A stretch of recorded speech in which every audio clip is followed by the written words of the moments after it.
कंगना को महिला सुरक्षाकर्मी द्वारा मारे थप्पड़ को लेकर लोक निर्माण मंत्री और मंडी से कंगना के प्रतिद्वंदी रहे विक्रमादित्य ने निंदा की है, तो दूसरी तरफ इस मामले को आतंकवाद से जोड़ने के कंगना के बयान को गैर जिम्मेदाराना बताया है। विक्रमादित्य ने कांग्रेस मुख्यालय राजीव भवन में चुनावों के नतीजों के बाद बुलाई शिमला ग्रामीण विधानसभा क्षेत्र की बैठक के दौरान कही। विक्रमादित्य सिंह ने कहा कि पहले दिन से वह घटना की निंदा कर रहे हैं। खासकर एयरपोर्ट पर सुरक्षा में तैनात महिला के द्वारा इस तरह की घटना नहीं होनी चाहिए, इस पर कार्यवाही होनी चाहिए। उन्होंने कहा कि इस मामले को आतंकवाद से जोड़ना भी सही नहीं है, बल्कि ऐसे बयान गैर जिम्मेदाराना हैं। वहीं विक्रमादित्य सिंह ने कहा कि देश में मोदी मैजिक नहीं चला, लेकिन हिमाचल में चला है। यहां पर क्या कमी रह गई, इस पर मंथन की जरूरत है। पंजाब दस्तक के लिए सुरेंद्र राणा की रिपोर्ट।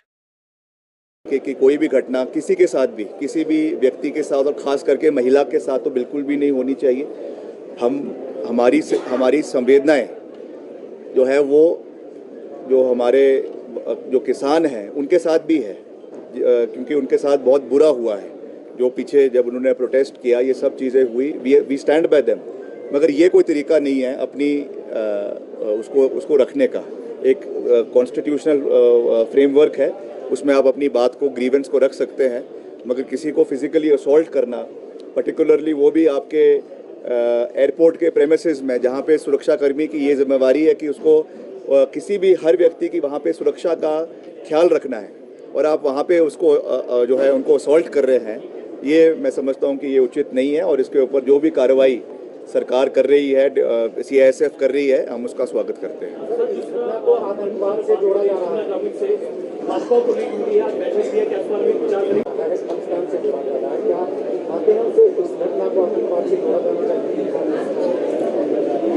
नहीं, आइसोलेटेड इंसिडेंट है। जैसा मैंने कहा कि ये नहीं होना चाहिए था, मगर किसी भी व्यक्ति को आतंकवादी कह देना, ये भी एक, मैं समझता हूँ, इररिस्पॉन्सिबल स्टेटमेंट है।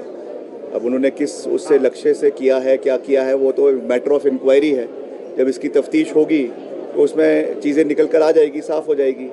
मगर केवल सीधे ये कह देना कि ये आतंकवादी है, ये भी मैं समझता हूँ कि इररिस्पॉन्सिबल स्टेटमेंट है। क्या इसका लगता है आपको कि अब समय आ गया है, जो समय बचा है संगठन के पदाधिकारियों को सरकार? नहीं, ऐसा नहीं है। देखिए, पीछे इसमें जो है हाईकमांड द्वारा करेक्टिव मेजर्स लिए गए हैं और सब मिलकर काम कर रहे हैं। बहुत अच्छा काम प्रदेश में सरकार कर रही है, हमारे मुख्यमंत्री जी की अध्यक्षता में हो रहा है, उसमें कोई दो राय नहीं है। मगर लोकसभा में ये पूरे प्रदेश में ही इस तरीके का एक वो रहा है, तो निश्चित तौर से उसका आंकलन होना बहुत आवश्यक है, करेक्टिव मेजर्स लेने बहुत आवश्यक है। और एक बात ये ज़रूर है कि राष्ट्रीय स्तर पे मोदी मैजिक नहीं चला, मगर हिमाचल में चला है। तो क्यों चला है, उसके ऊपर भी जो है वो हमको जो है चिंतन करने की आवश्यकता है, और कैसे उसको हमें आने वाले समय में इम्प्रूव करना है। क्योंकि एक बात तो अब साफ़ है, एक बात पूरे तरीके से साफ़ है कि जो ये मोदी लहर की बात पहले करते थे, और जिस तरीके से अब सरकार का भी गठन राष्ट्रीय स्तर पे हुआ है, उसमें एक बड़ा बदलाव अब जो है वो देश की राजनीति में देखने को मिल रहा है। तो निश्चित तौर से उसके रिपरकशंस आने वाले समय में प्रदेश में भी होंगे। और प्रदेश के जो मसले हैं, जो प्रदेश के लंबित मसले केंद्र में पड़े हुए हैं, उनको कैसे हमने इस नए परिप्रेक्ष्य में उठाना है, वो भी देखने के लिए दिलचस्प होगा। क्योंकि हमने पिछले 15 महीने हम लगातार हिमाचल के हितों को उठाते रहे।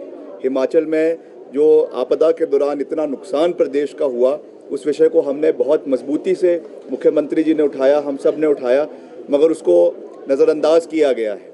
अब जो एक नए परिप्रेक्ष्य में ये सरकार का गठन हो रहा है, जिसमें नई सरकार बन रही है, अब वो कैसे हिमाचल की पैरवी उसमें होती है, ये चीज़ें आने वाले समय में हमको देखना है। मगर मैं ये विश्वास दिलाना चाहता हूँ आपके माध्यम से प्रदेश की जनता को कि हम हिमाचल के हितों की पैरवी करते रहेंगे। जो विकासात्मक कार्य प्रदेश में चल रहे हैं, उनको गति देना, उनको आगे लेकर जाना, ये हमारा प्राथमिकता है। मैंने चुनावों के समय में भी कहा था कि जो हमारे स्मार्ट सिटीज़ का एम्बिट है, उसको हमने बढ़ाना है। पिछले कल ही मैंने इसके मुतलक वर्ल्ड बैंक के अधिकारी आए थे, उनके साथ मैंने बैठक करी है। चाहे आपका वाटर सप्लाई स्कीम्स है बड़े शहरों के लिए, धर्मशाला के लिए, पालमपुर के लिए, मंडी के लिए, और स्मार्ट सिटी को लाने की बात है। इसके ऊपर भी हमने तैयारी शुरू कर दी है। अब जैसे ही सरकार नई बन जाएगी वहाँ पर, उसके बाद मैं दिल्ली जाऊँगा और वहाँ पे जो हमारे नए जो भी मंत्री बनेंगे जो कंसर्न डिपार्टमेंट्स के, उनके साथ मैं इस विषय को पूरी गंभीरता के साथ उठाऊंगा, because we are committed to the overall development of Himachal Pradesh. Airport में जो